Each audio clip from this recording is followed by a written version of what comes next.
ধূপধাৰা আৰক্ষীৰ বৃহৎ সাফল্য। 24 ঘণ্টা পাৰ নহওঁতে চুৰি হোৱা বাইক উদ্ধাৰ কৰাৰ লগতে আটক এটা বাইক চোৰ। গোৱালপাৰা জিলাৰ ধূপধাৰাত বাইকসহ আটক এটা চোৰ।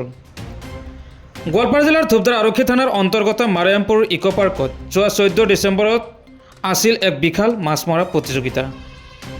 উক্ত মাছ মৰা প্ৰতিযোগিতা উপভোগ কৰিবলৈ যায় দেৱদাৰ ভিটাৰ নীলকণ্ঠ ৰাভা আৰু তেওঁৰ বন্ধু ত্ৰিদীপ বড়ো।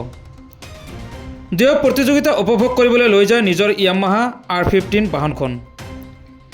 দুয়ো বাহনখন ৰখাই থৈছিল ইকো পাৰ্কৰ এটা স্থানত।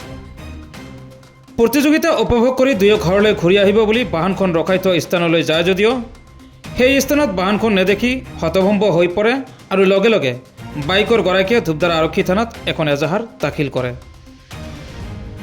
এজাহাৰকাৰীৰ ভিত্তিত ধূপধাৰা আৰক্ষীৰ এটা দলে তীব্ৰ অভিযান চলায় আৰু 24 ঘণ্টা পাৰ নহওঁতে বাইকসহ নিচান গ্ৰামৰ বেলসিং মাৰাক নামৰ এটা চোৰক আটক কৰাৰ লগতে চুৰি হোৱা বাইক উদ্ধাৰ কৰি থানালৈ লৈ আনে আৰু আজি ন্যায়িক জিম্মালৈ প্ৰেৰণ কৰে।